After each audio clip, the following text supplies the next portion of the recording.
भारत प्राचीन किलों और महलों का देश है जो आज इतिहास की रोचक कहानियां बयां करते हैं। इन किलों और महलों को लेकर अनेकों युद्ध व लड़ाइयां इतिहास में होती रही हैं और इन्हीं युद्धों की श्रृंखला में कालिंजर के किले को लेकर एक युद्ध हुआ जिसमें दिल्ली के बादशाह अफगान शासक शेरशाह सूरी की मृत्यु हो गई।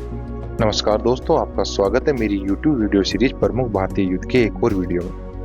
कालिंजर का किला भारतीय इतिहास के अनेकों महत्वपूर्ण क्षणों के लिए जिम्मेदार रहा है, जिसमें सबसे महत्वपूर्ण क्षण था 1545 में जब अफगान शासक शेरशाह सूरी ने किले को घेर लिया। वह इसमें सफल भी रहा और मारा भी गया। इस युद्ध ने भारतीय इतिहास की दिशा बदल दी।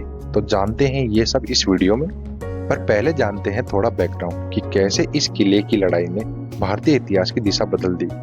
1543 ईस्वी तक शेरशाह सूरी का साम्राज्य अपने चरम पर था। 1544 में शेरशाह सूरी ने मारवाड़ के राजा मालदेव राठौड़ की सेना को गिरी सुमेल के युद्ध में हराकर कालिंजर के किले पर चढ़ाई कर दी। मैंने गिरी सुमेल के युद्ध के ऊपर भी एक डिटेल वीडियो बना रखी है, जिसने नहीं देखी हो जाके देख ले। मैं वीडियो का लिंक डिस्क्रिप्शन में डाल दूंगा। दरअसल कहानी शुरू होती है मध्य प्रदेश के रीवा राज्य से। उस समय रीवा के राजा वीरभान बाघेला को शेरशाह सूरी ने अपने दरबार में बुलाया, पर रीवा का राजा शेरशाह के दरबार में नहीं पहुंचा।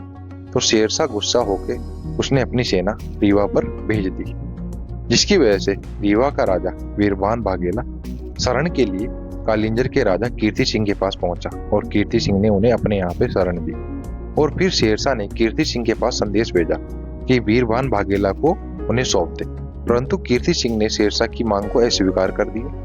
इसलिए शेरशाह ने राजस्थान अभियान के बाद कीर्ति सिंह को दंडित करने के लिए कालिंजर के किले की चढ़ाई कर दी और नवंबर 1544 में कालिंजर के किले की घेराबंदी कर ली।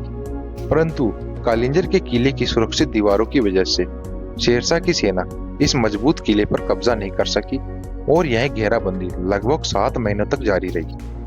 अब बात करें कालिंजर के किले की, तो यह किला वर्तमान भारत के उत्तर प्रदेश राज्य के बांदा जिले में पड़ता है और इसका निर्माण लगभग 5वीं शताब्दी में किया गया था। यह चंदेल राजाओं द्वारा निर्मित 8 प्रसिद्ध किलों में से एक है।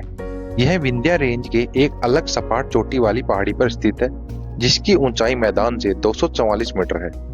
किले का मुख्य भाग आयताकार आकार का है और किले की ऊंचाई लगभग 30 से 35 मीटर है और इसकी दीवारों की चौड़ाई लगभग 8 मीटर तक है। किले को बनाने में बड़े बालुआ पत्थर और ग्रेनाइट के टुकड़ों का उपयोग हुआ है, इसलिए यह किला भारत के सबसे मजबूत व सुरक्षित किलों में से एक माना जाता रहा है। और शेरशाह सूरी से पहले भी इस किले पर 1023 में महमूद गजनी और फिर 1526 में बाबर ने भी हमला किया था।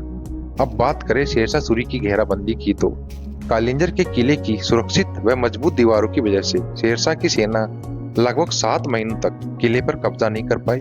इस वजह से शेरशाह ने फैसला किया कि वह किले की दीवारों को ढा देगा। इसलिए उसने अपनी तोपों का मुंह किले की दीवारों की तरफ किया और दीवार उड़ाने का आदेश दिया और किले की दीवारों पर दनादन गोले बरसाए। और फिर 22 मई 1545 को शेरशाह सूरी खुद भी तोप से बारूद के गोले दागने लगा और गोले दागने के दौरान एक गोला किले की दीवार से टकराकर वापस आ गया और बारूद के ढेर में जा गिरा। भयानक धमाका हुआ जिसमें शेरशाह सूरी बुरी तरह से झुलस गया। उसे तुरंत उसके तंबू में ले जाया गया, लेकिन उसने अपने आदमियों से हमला जारी रखने का कहा। हमला सफल रहा और सूर्यास्त होते होते उसकी सेना ने किले पर कब्जा कर लिया। और यह खबर जब शेरशाह को दी गई तो उसके चेहरे पर खुशी और संतुष्टि का भाव झलक उठा और इसके तुरंत बाद ही 22 मई 1545 को उसकी मृत्यु हो गई। अब बात करें इस युद्ध के परिणामों की, तो शेरशाह सूरी की मृत्यु के बाद उसके पुत्र जलाल खान को उसका उत्तराधिकारी बनाया गया, जिसके बाद उसने इस्लाम शाह सूरी की उपाधि धारण की। और शेरशाह सूरी को बिहार के सासाराम में जो ग्रैंड ट्रंक रोड पर स्थित एक शहर है, यह रोड भी शेरशाह सूरी ने ही बनवाई थी। 122 फीट ऊंचे एक मकबरे में एक कृत्रिम झील के बीच दफनाया गया था। यह युद्ध शेरशाह सूरी का आखिरी युद्ध था और यह जीत उसकी आखिरी जीत रही। और इसके बाद सूर साम्राज्य का पतन होना शुरू हो गया और जिस वजह से 1555 में हुमायूं ने दिल्ली को फिर से जीत लिया और मुगलों का हिंदुस्तान में फिर से राज हो गया, जिस वजह से कालिंजर के युद्ध ने भारतीय इतिहास की दिशा बदल दी थी। बाद में अकबर ने भी इस किले पर चढ़ाई की और फतेह किया और बीरबल को उपहार के रूप में दे दिया और बाद में यह किला राजा छत्रसाल को प्राप्त हुआ था। तो आज की वीडियो में इतना ही, मिलते हैं नेक्स्ट वीडियो में। धन्यवाद। जय हिंद, जय भारत। ये वीडियो को लाइक करें, शेयर करें और प्लीज चैनल को सब्सक्राइब